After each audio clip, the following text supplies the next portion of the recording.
السلام علیکم ورحمۃ اللہ وبرکاتہ۔ ڈیلی ون پیج کے شعبے سے آج کے پیج کا نمبر ہے 92۔ سورۃ نساء، آیات ہیں 87 سے لے کر 91 تک۔ اعوذ باللہ من الشیطان الرجیم۔ اللہ لا الہ الا ہو لَيَجْمَعَنَّكُمْ إِلَى يَوْمِ الْقِيَامَةِ لَا رَيْبَ فِيهِ وَمَنْ أَصْدَقُ مِنَ اللَّهِ حَدِيثًا۔ اللہ کے سوا کوئی برحق معبود نہیں، ضرور جمع کرے گا قیامت کے دن، ایسے دن کے بارے میں کوئی شک و شبہ نہیں، اور اللہ سے بڑھ کر بات کا سچا پکا کون ہو سکتا ہے۔ اب اگلی آیت میں استفہام انکاری منافقین کے تعلق سے، تو تلاوت سنیے، پھر اس کا پس منظر جاننا ضروری ہے تاکہ ترجمہ اور مفہوم سمجھ میں آئے۔ فَمَا لَكُمْ فِي الْمُنَافِقِينَ فِئَتَيْنِ وَاللَّهُ أَرْكَسَهُم بِمَا كَسَبُوا أَتُرِيدُونَ أَن تَهْدُوا مَنْ أَضَلَّ اللَّهُ وَمَن يُضْلِلِ اللَّهُ فَلَن تَجِدَ لَهُ سَبِيلًا۔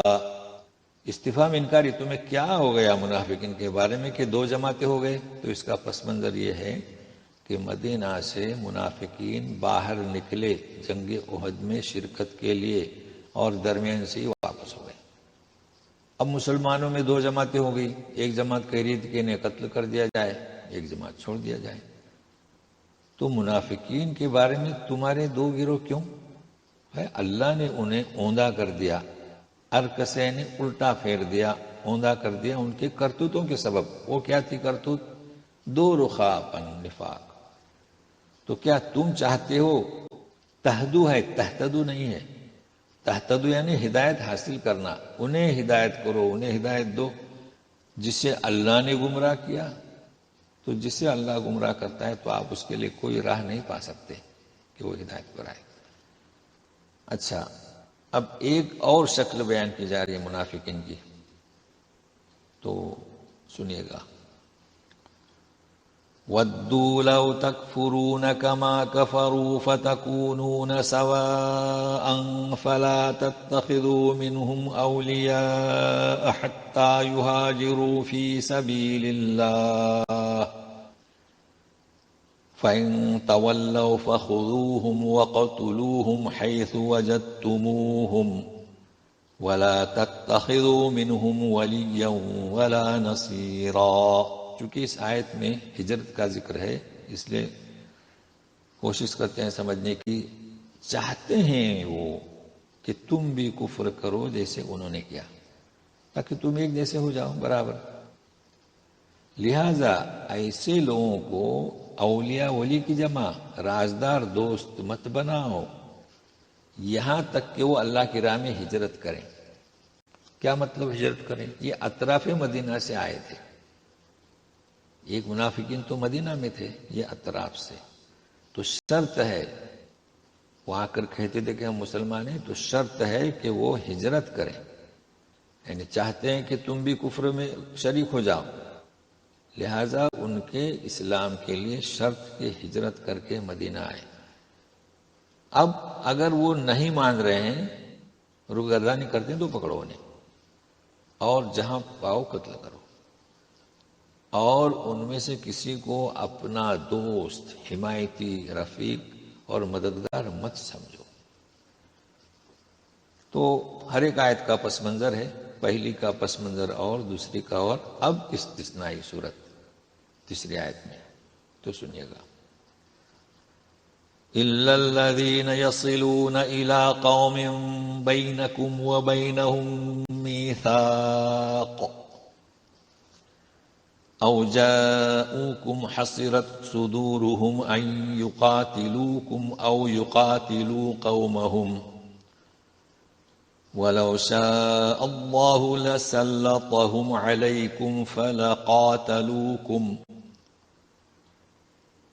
فَإِنِ اعْتَزَلُوكُمْ فَلَمْ يُقَاتِلُوكُمْ وَأَلْقَوْا إِلَيْكُمُ السَّلَمَ فَمَا جَعَلَ اللَّهُ لَكُمْ عَلَيْهِمْ سَبِيلًا.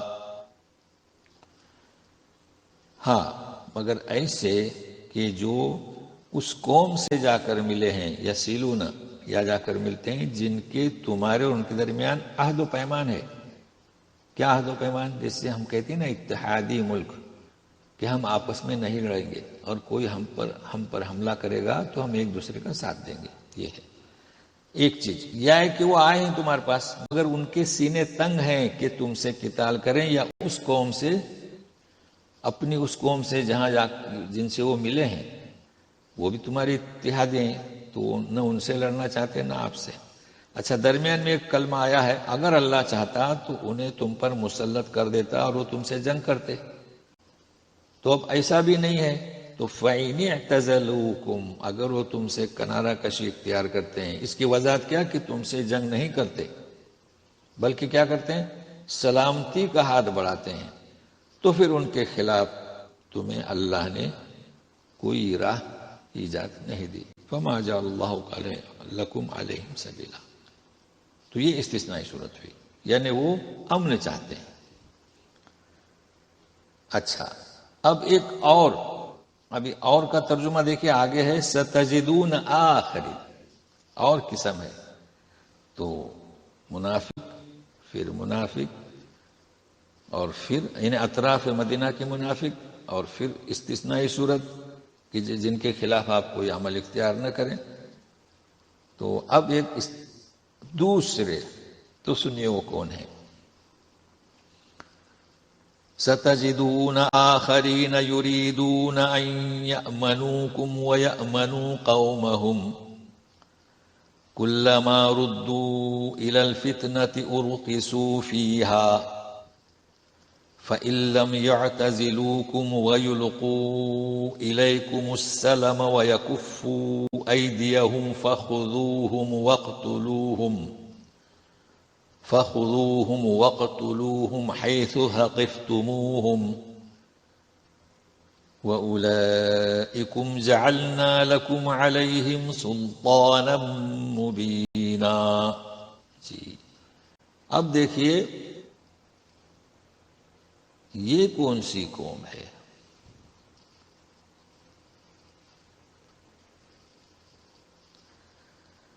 کہ پاؤ گے آپ دوسروں کو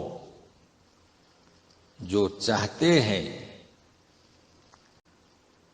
کہ یأمنکم، تم سے بھی امن کی حالت میں رہیں اور اپنی قوم سے بھی، مگر مختلف ہے پہلے لوگوں سے.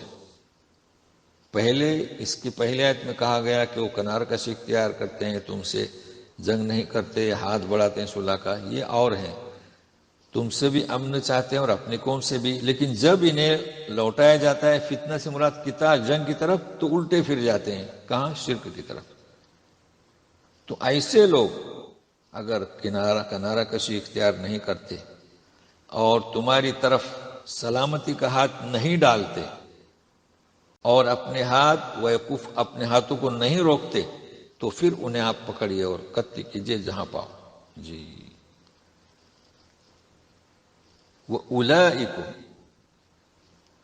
یہی وہ لوگ ہیں. اب یہی لوگ کیسے؟ دیکھیے ذالک ذانک اولئک، تو جس طریقے سے ذالکم مخاطبین کا لحاظ کرتے ہوئے تو وہ اولئکم، تو یہ وہ لوگ ہیں کہ جعلنا لکم علیہم، تمہیں ان کے خلاف، ان پر کھلی بھی حجت بنا دیا. مطلب کیا؟ انہیں گرفتار کرنے، پکڑنے، مارنے کا حکم ہو رہا ہے نا، کیونکہ حجت قائم ہو گئی. اور وہ کون؟ مسلمان. تو ہر آیت کا پس منظر الگ ہے، اور اکثر ایسا ہوتا ہے کہ پس منظر جانے بغیر آیت کا مفہوم سمجھ میں نہیں آتا. البتہ یہاں دیکھیے کسے مارنے کا حکم ہو رہا ہے. مسلمانوں کو تو بدنام کیا جاتا ہے نا، کچھ ایسی آیتیں اور اس کا سیاق و سباق نہیں دیکھا جاتا اور پیش کیا جاتا ہے، تو وہ کیا سمجھیں گے؟ وہ تو اس کا منفی اثر ہی لیں گے. یہاں کسے کہا جا رہا ہے پکڑو مارو؟